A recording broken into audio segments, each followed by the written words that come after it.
pamagat sa likod ng katahimikan.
Sa unang tingin, si Sam ay isang ordinaryong lalaking estudyante. Tahimik, hindi palaimik, palaging nasa likod ng classroom.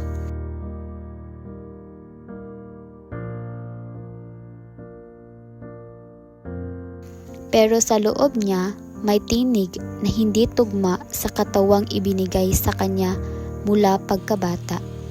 Isinilang siyang lalaki, ngunit alam niyang hindi siya ganap na lalaki at hindi rin siya babae. Siya ay iba. Siya ay non-binary.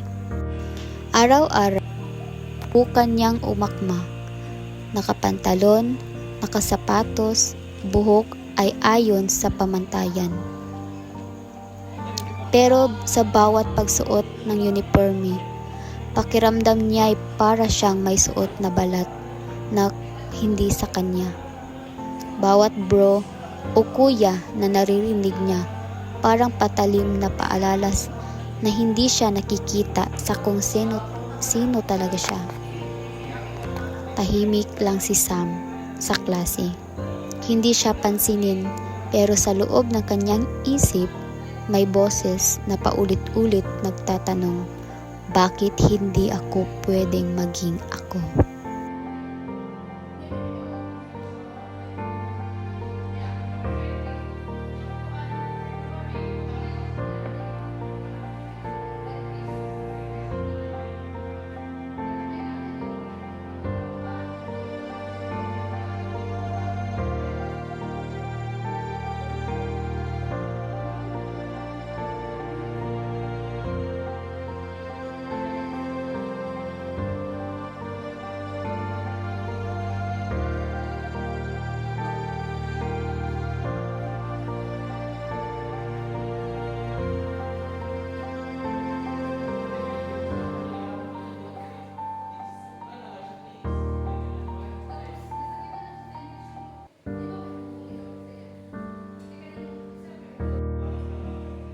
Tinatabihan man siya ng iba, pero wala talaga siyang kasama.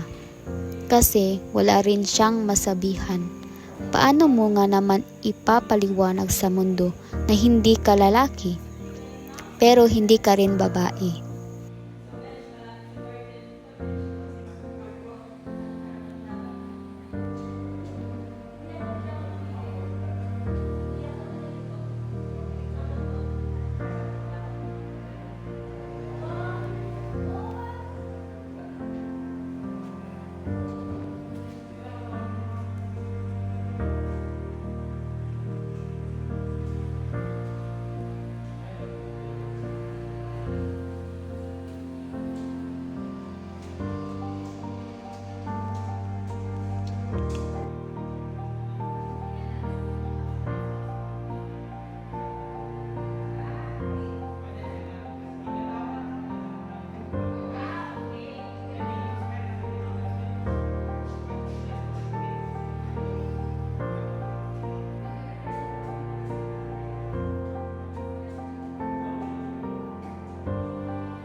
hanggang sa dumating ang araw ng self-expression activity. Isang pagkakataon para magsalita, magpahayag, at sa unang pagkakataon nagdesisyon si Sam na maging totoo. Hindi maging madali, may mga nagulat, may nagtaka, may tumawa, pero may iilang tumingin sa kanya, hindi bilang lalaki, hindi bilang babae, kundi bilang si Sam. Isang taong may tapang na ipaglaban ang kanyang identidad. May lumapit sa kanya kinabukasan. Hindi ko pa gets lahat, pero andito lang ako, sabi ng kaklase. Isang simpleng salita pero sapat na para mapawi ang pakiramdam ng pagiging mag-isa. Mula noon, unti-unting nagbago ang paligid. May guro na nagtatanong sa pronouns niya. May bulletin board na naglathala ng impormasyon tungkol sa gender identity. May estudyanteng nagsuot ng pin na may nakasulat na safe space. Ang kwento ni Sam ay kwento ng maraming kabataang tulad niya. Isinilang bilang lalaki, pero hindi doon nagtapos ang kanilang kwento. Sapagkat ang kasarian ay hindi lang sa katawan na susukat.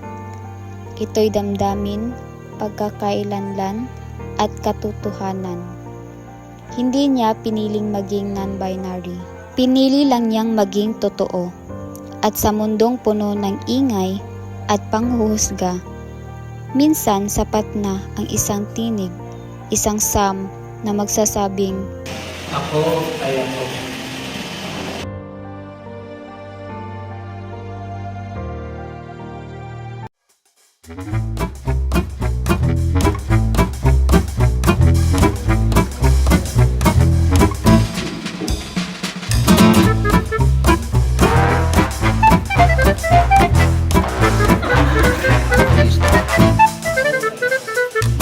Ay, ito.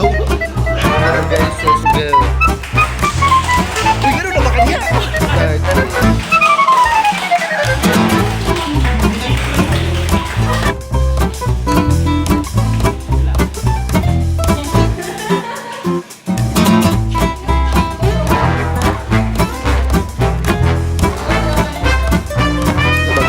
Suruh pa kami.